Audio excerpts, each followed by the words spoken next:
Welcome to the Hudson School District podcast series, Parenting with Pride. This conversation takes us to high school, tips and tricks to support our biggest kids and their parents. Most of us would agree that we have some strong memories of high school, probably some really great ones. But if you're like me, you also have some strong core memories that weren't so great. Maybe stress, loneliness, pressure, worry, frustration. As parents, we often parent based on our own experiences. But times have changed. Kids are different and have been given different opportunities now. And all kids will have their own experiences. So, how can we parent our high school children through some really challenging years and help them to be successful? 18-year-olds ready for that next phase after high school. All right, Leah and Allison here with Parenting with Pride. Our topic today is high school tips and tricks to support our biggest learners and their parents. I should say our biggest kids. And so we're so lucky to have Ronnie help with us today, a counselor from the high school. Welcome. Thank you. Welcome. Thank you for having me. I'm super excited to be here. Yes, we're excited to have you too. And please teach us everything. So just go ahead. Tell us everything we need to know. I'm kidding. I'll take notes, so if you can go slow, that would be great. Yes. Perfect. So let's start from the beginning. Yes. A freshman coming into a high school. So that's my niche right now. I just had a freshman start at your big, beautiful building. Tell me, how as parents can we aid in transitioning them? I know there was actually a lot that you provide as a school to help transition them in. Yeah. Will you give our listeners a little preview? Yes. So freshmen are our little babies coming in, and we have a lot of supports and things put in place. But I think one of the biggest things that we have is our freshman academy teams. It's similar to the house experience in middle school, but we try to keep that going for the freshman area, just so they can have a set team of core teachers that they can follow throughout their first year and get their feet wet as they transition in. I'm sure you're used to it with your freshmen that you have. And so it provides a really strong foundation for our freshman students to be able to have that core class of teachers that meet weekly to discuss those student needs. And then electives, they can roam throughout the building. But we do have that freshman academy area where students can go to their classrooms and kind of be housed in one similar area as they get used to the building. So the academy teams are just really, really helpful for our freshman students. Yeah, I was surprised when I went to that parent orientation meeting and to hear them say that and to hear that they will meet and talk about my child. I was like, wow, I am for sure positive that did not happen in the 90s. Yes. So I think our growth that we've made and the wonderful things that we've put in place are really powerful. So Well, and that feels cozy. Like it feels cozy to come to something new where you're not going to be just left to figure it out, especially when you have your oldest as a freshman. So you haven't done this before as a parent. It just gives that peace of mind and kind of calms your heart a little bit. And they try to provide, those academy teachers try to provide a lot of communication home for parents. And I think that's a big transitional piece for parents too. You don't always get that when you are transitioning to middle or high school and you're just not sure how much to be involved or how much to let go. And they do a really nice job communicating with other teachers and our counseling team and our administration as well as parents. And they celebrate the highs of these students as well. And so they do a lot of different things throughout the school year to celebrate these freshman students and make them feel welcome and supported. It's really great. Yeah, a new thing to connect with what you said is at Parent Square. That's been so helpful too because it's easy. It's right there. I can just read what I want. It's the important facts coming home, which is really, really helpful. I don't have to dig through an email or remember or find something myself. So I really appreciate that. The other thing you said is the classes are kind of grouped together, and we noticed that. You know, we were doing the highlight of where his classes would be and numbering them, and I was like, oh, look. You know, you're really grouped together, not realizing that was purposeful, but you're saying that is that is purposeful, especially for those core classes. The electives, they kind of get thrown to the whole school, so that can kind of send them a little panicky a little bit. But we do a great job at making sure that they know where they're going, but that they always have that freshman academy area to go back to is good and comforting for them. Yes, and just so smart because I remember that being one of the worries. Like, am I going to find all my classes? And you're just going all over the school. Totally. So and at least half or I make it on time? Yeah. Where's my locker? Yeah. Just a locker, middle school locker nightmare, high school locker nightmare. So you mentioned how do we help as parents, and what do we do and how do we know what to do? And it's that fine line. Allison and I always talk about, bulldozer, getting all the problems out of the way, right? Yep. Being a bulldozer parent that clears the path, takes care of it all. Right. Or, the opposite end, the deadbeat, the you'll figure it out, the, hopeful, right? We're just going to hope and not tune in. So how do we manage that line in between without being the helicopter? Because these are big kids now, right? Yeah. What advice would you give to new parents or parents entering the high school like me? I think just like our students, our freshman students are coming in, they have a whole new environment and world that they're learning. And I think it's also important to recognize that parents also are learning a totally new world too. And when they come to high school, these students take on so many more responsibilities that I think is something new for parents as well. But I think the biggest thing is to just ask the questions of your kids and get to know their schedule, get to know their classes that they like, and try to get as much information as you can. I know that's not always easy with this age group, but and then understanding the platforms that we have that teachers are using to communicate. I think we have Google Classroom, which can be beneficial, but also Skyward, just knowing the platform and knowing what the classes and assignments look like. That's just a great space to be able to connect with your kiddos on and just make sure that you're on the same page and following what they're learning, what they're maybe missing, how can you provide some help and support. And then also too, just letting them soar and letting them fail on their own. I think we provide such a supportive space and environment at the high school with so many great people and staff and administration and different things and groups that even if they do fail, we can pick them up and we can support them, especially our student services group. I mean, we have lots of students that maybe push a little too far and they recognize that failure, and we can work on A, B, and C to kind of get things picked back up. And so I think it's a great opportunity for them to practice and learn failure before they move on to that next stage in life. Yes, I think, a lot of us will tend to be too involved. Yeah. And so hearing you say that is a great, helpful reminder. Ask the questions. Ask, how can I help you? Ask, what do you need from me as a parent? Yeah. How are your classes going?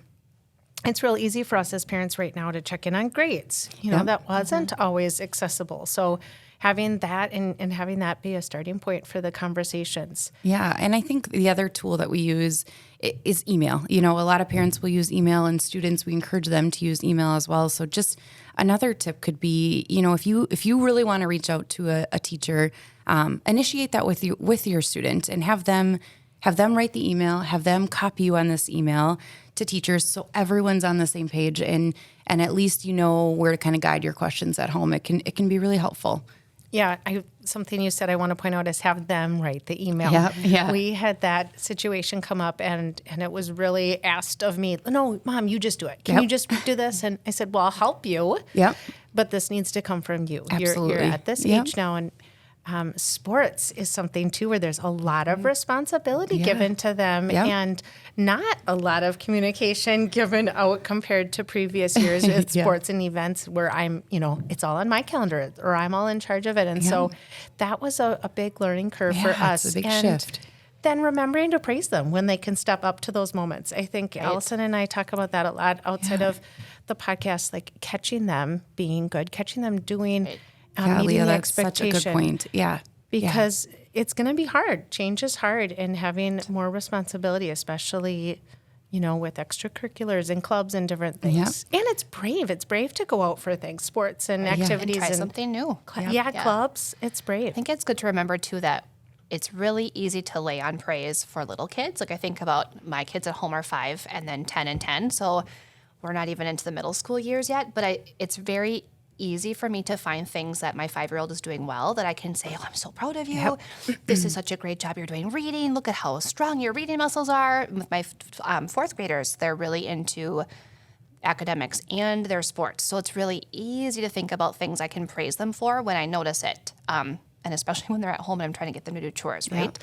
But I think it's important to remember that even big kids need that drop in their bucket. They need that affirmation and drop in their bucket that they're doing the right thing and that they're on the right path and that you are proud of them and feel really good about what they're doing. So I don't know, that maybe sounds like a little kid parent thing to say, but it's perfect. Important to know that even your biggest kids really will thrive on that. They do. And they want parents to notice, and they want, teachers and coaches. They want everybody to notice their successes. And I think to kind of bounce off of that, even if there are the failures, I feel like we see a lot of these students try to take on a lot more responsibilities, and parents try to become a little bit more hands off.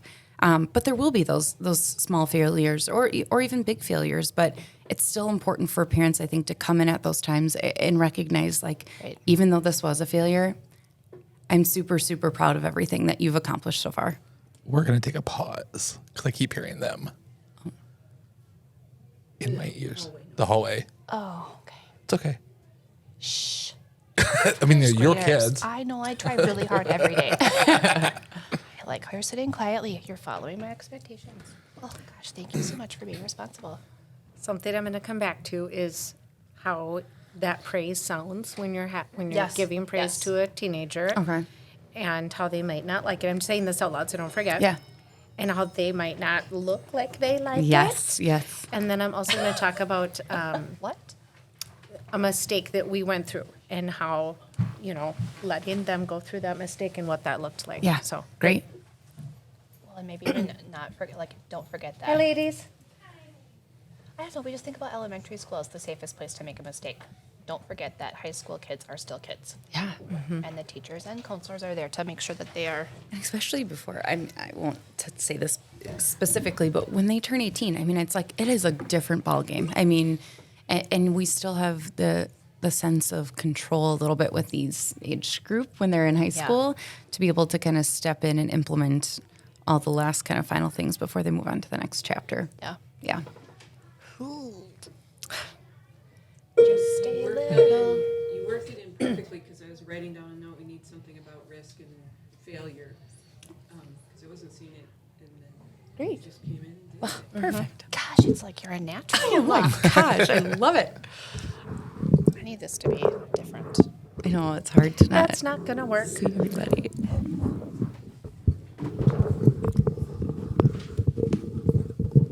Oh, I want to do that. Oh, I want to do that. Can I do that too? Oh, that feels better. Let's all switch it. We did. I'll switch it. Why haven't we done this before? Because we're creatures of habit. I also But didn't this know should that I have could been do the that. first way. Duh. I'm not hearing them Yeah. as much in here, so I think we Let's might do be it. good. Go ahead and start. Yeah, wherever we left off, I don't know. Okay, so one thing that I want to go back to is that praise for our big kids. Yeah. It's easy, like Allison said, we give that praise naturally when they're little and we're like, oh, we're so proud of you and you're so wonderful. And everything about us is smiling. Yes. Yeah. So I've noticed with my bigger kids, it has to be genuine, Yeah. right? And they're probably going to act like they don't like it. That's the exactly other it. thing. Yes. So, just like, that's awesome. I love that you did that. I mean, simple little things. I'm proud to be your mom right now. That was really great that I saw you do blah, blah, blah. Yeah. And they're not going to be like, oh, thanks. Yeah. That's just I was realistic. just going to say they're going to probably act like they didn't even hear you, but Yes. they're Pretend to take hearing out their you. earbud. They're they hearing are you. hearing you, and Yes. they're hearing these messages, and they're hearing when these messages aren't being said. And my job as a counselor, I get to have these conversations with these students, and they want to prove to their parents that they're doing well, they're being successful, but they also want to prove to themselves, and they need that continuous encouragement, whether that be a text message or a little handwritten letter you leave at home or in their car or in their backpack. They're still noticing them and they're still seeing them, and it means a lot. And it's hard for parents to not get that, I think, reciprocal feedback of that excited or run for a hug. But they're hearing it and they feel the love and support, and it's it's hard, but Yes, continue. but we have to keep doing it. Yeah. Not everything is easy with parenting, that's for sure. No. The other thing to build off of this is that physical touch. You know, I have 2 boys, my 2 oldest are boys, and moving away from that, they're not going to, crawl on my lap and snuggle. That's way over. Yeah. But even just like a side squeeze or just walking by and a squeeze on the shoulder, I think we have to remember that, if that was their love language when they were little, it probably still is, but they're not going to seek it out, especially, I would think the male gender. I would think the male gender more than the females, but, could be either one. It might just depend on the personality of your kiddo. But to remember to offer that. Do you need a hug? I'd love to give you a hug is now a good moment. Little things like that, I think, make a big difference too. Yeah, absolutely. Yeah. The other thing I want to go back to is you were talking about risk and letting them fail. And I think that is something that we've gone through this year. And I was so impressed with the high school staff and how they helped my kiddo through that. And so just speaking to all parents out there, I think having faith and trusting in our teachers too goes a long way because it was a missing assignment, kept building and building. It was really affecting his grade, and just walking him through like, well, I can't do the work for you and I can't reach out to your teacher, but you can. It's going to mean more if it comes from you. Absolutely. And encouraging him to start that conversation. And then there was a quick fix from the teacher. They had the plan, they had the idea, and he put in the work and got it taken care of. But especially at that freshman level. I mean, that's what that academy team is designed for. They review missing work and missing summatives, and they really connect with the students to make a plan during our rater time or during our advisory makeup time. But that extends throughout, 12th grade. We have lots of supports and things put in place. We have things like math intervention and math support, and then we have a reading intervention and a reading support and study halls and guided study halls. And there are just so many services and supports that we can offer to make our students become and see their successes in themselves. And it's okay if we get a D on a transcript. It's okay even if we fail a course. We always have ways of making it up and moving forward, but that F on a transcript for maybe an elective course could mean so many different worlds of learning for them than they could have received in that time. And it's just such a good learning opportunity for them before they continue on to college or whatever they choose to do post-secondary. And so I know some parents and families can panic when we see those low grades, but there's a lot of learning that's happening during that time too. Right. So. And this is the time. This is Exactly, the time yeah. when they're under our roof and with the staff that's focused on their learning and emotions to walk them through these challenges, these problems. Okay, so we've talked about academics and how we can support them and walk that fine line between bulldozing and the deadbeat. But what about our kiddos that are really struggling emotionally or maybe socially even? Yep. How can we, or what can we expect first from the high school as far as supports? And what advice do you have as parents?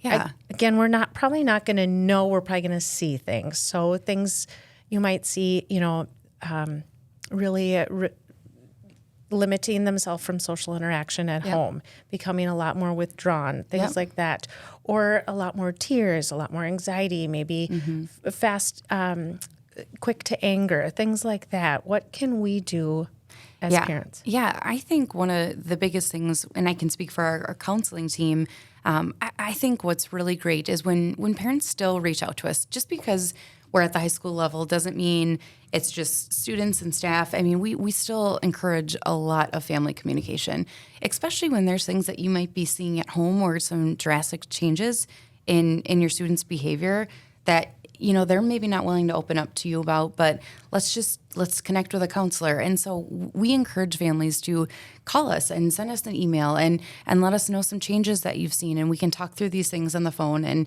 we have a really great way of calling students down and making appointments with them and casually having conversations with them and trying to get to the root of some of these things without them even knowing parents have ever reached out. Oh, I love that. Yeah. And so, I think a lot of times we would try to deviate away from the fact that your mom had called, is concerned about you. Because that's going to be Exactly. Yeah. Exactly. The wall will That's go going to be immediate shutdown. Right. So we can absolutely kind of work our way around kind of introducing ourselves, but trying to kind of encourage them to talk about maybe some things that are bothering them at school or at home. And that's how we build great connections with our kids. So I encourage families and parents to reach out if there's ever a concern, whether that be to administration or to our student services team. Great. I know I have not reached out yet this year, but in middle school we found a great connection with a guidance counselor, school counselor, and so I really think that can be extremely helpful. I also think, and please correct me if I'm wrong, but when we see changes emotionally and socially in our children, I think that would be a time to do more for them versus maybe an academic struggle.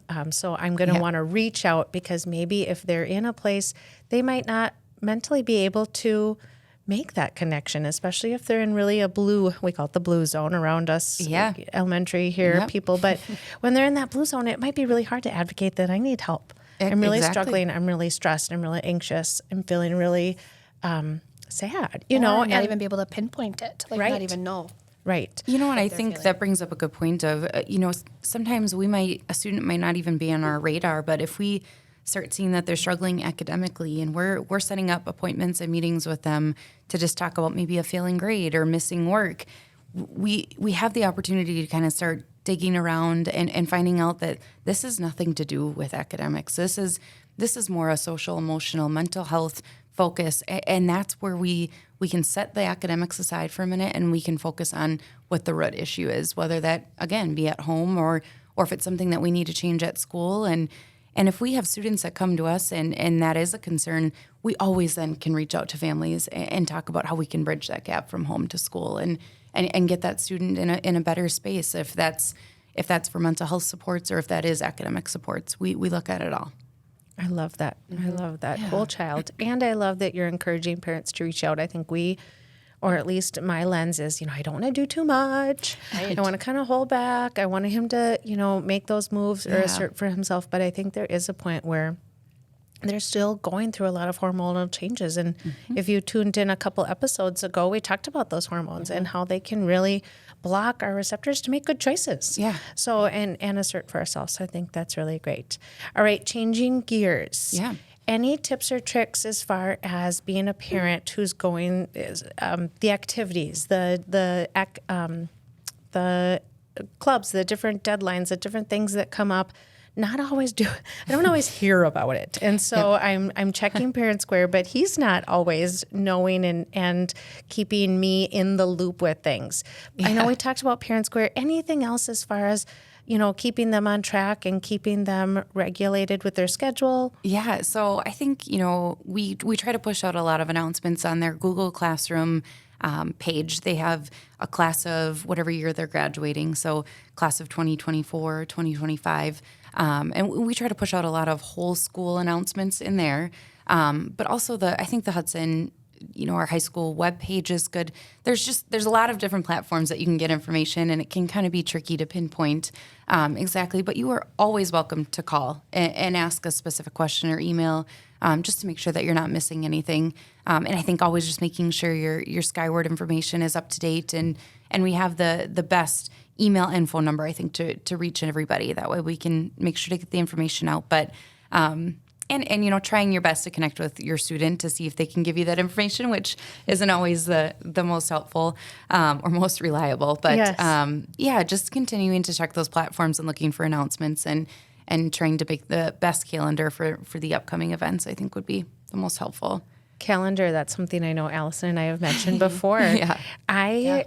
If I see something that he hasn't already put on the calendar, I will put it on and invite him. Yes, that's exactly it. Family calendars. Yes, because then I know it's on everybody's radar. His mom and dad's. Yep, yeah, exactly. and it's color-coded. Oh, yeah. Yes. Yep. Okay, parent-teacher conferences. Yeah. I have a lot of friends. As we get to this age, they're like, no, I didn't go. They'll tell me if they need anything. What do you say to that? I am the worried person that always wants to go. I'm like, Yes. what are they doing? What really is the story? I would always recommend that, you go to a conference. We have them twice a year, and I think it's just a really important component of the academic school year, not only for yourself to get more information, to become familiar with the building and teachers and how things operate, but it also lets your children know that you're supporting them.